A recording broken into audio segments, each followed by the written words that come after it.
Assalamualaikum warahmatullahi wabarakatuh. Perkenalkan, nama saya Rahmat Hambali dan saya akan menjelaskan mengenai sejarah monopoli di Indonesia.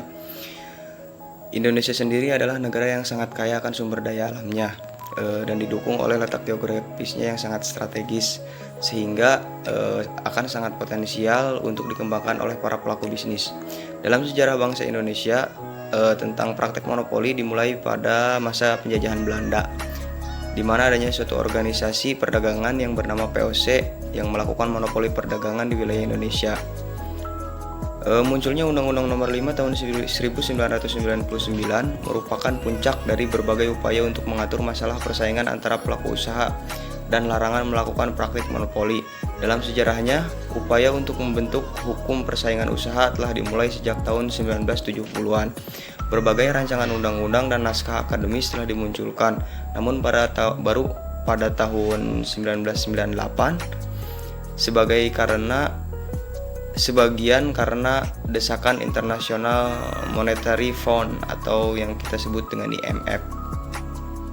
Pada sejarah kontemporer Indonesia, praktek monopoli pertama kali secara resmi dimulai pada tanggal 20 Maret 1602, yaitu pada saat pemerintah Belanda atas persetujuan general memberikan hak untuk berdagang sendiri dalam artian monopoli pada POC di wilayah Indonesia atau yang dulu dikenal dengan Hindia Timur. Hak monopoli dimaksud meliputi 9 aspek atau 9 macam, yaitu yang pertama dianggap sebagai wakil pemerintah Belanda Asia, yang kedua monopoli perdagangan, yang ketiga mencetak dan mengedarkan uang sendiri, yang keempat mengadakan perjanjian, yang kelima melakukan perdagangan dengan negara lain, yang keenam menjalankan kekuasaan kehakiman, yang ketujuh pemungutan pajak, yang kedelapan memiliki angkatan perang, dan yang kesembilan mengadakan pemerintah sendiri-sendiri.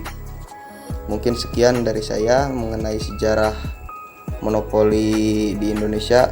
Assalamualaikum warahmatullahi wabarakatuh. Selanjutnya saya Dila Sri Siva akan sedikit memaparkan terkait dengan problematika usaha di Indonesia. Nah, kita semua tahu bahwasanya dalam dunia bisnis prinsipnya adalah memperoleh profit sebanyak-banyaknya.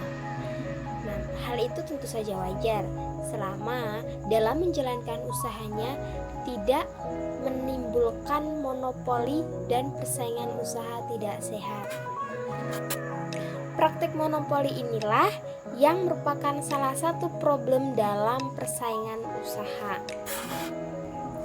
yang apabila pasar hanya dikuasai oleh beberapa pelaku usaha, maka terbuka peluang untuk menghindari dan mematikan bekerjanya mekanisme pasar, sehingga harga-harga ditetapkan secara sepihak oleh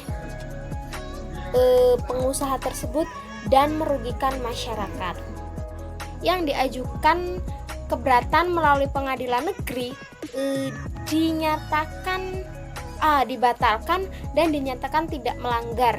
Ini karena hanya semata-mata perbedaan paradigma antara hakim dan komisioner KPPU. Selain itu, kekurangan alat bukti juga termasuk penghambat dalam untuk membuktikan ada atau tidaknya kecurangan dalam persaingan usaha ini.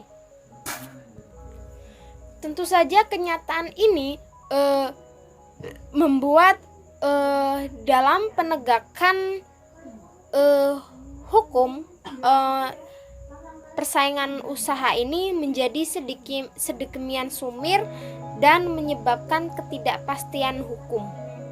Selanjutnya saya akan menjelaskan mengenai perbandingan hukum anti monopoli dari berbagai negara.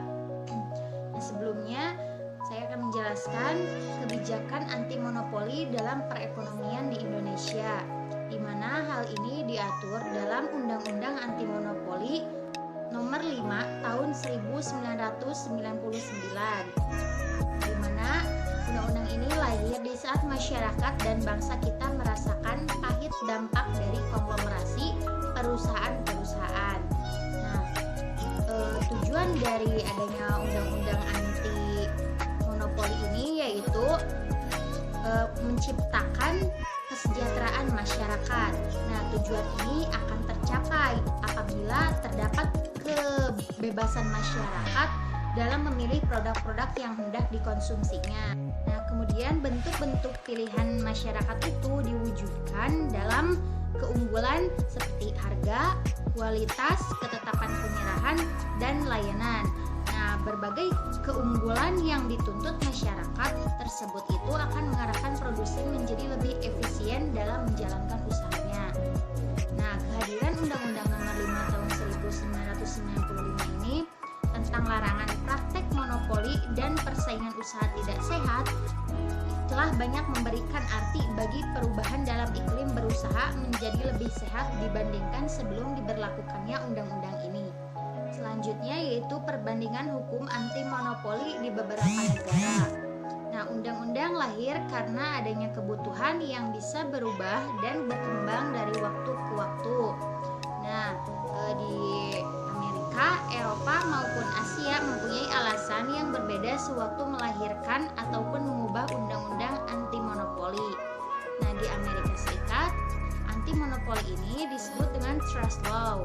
Lebih berorientasi kepada inovasi teknologi dan dipakai sebagai teknologi polisi. Nah, sejak lahirnya pada tahun 1890 sudah mengalami perubahan beberapa kali dalam keadaan ekonomi, pemikiran polisi anggota Kongres dan kebijakan pemerintahnya serta pendekatan pemikiran yang berbeda telah mendorong terjadinya penyesuaian undang-undang tersebut. Nah, selanjutnya ada penegakan undang-undang anti monopoli Jepang yang dilakukan oleh FTC Jepang.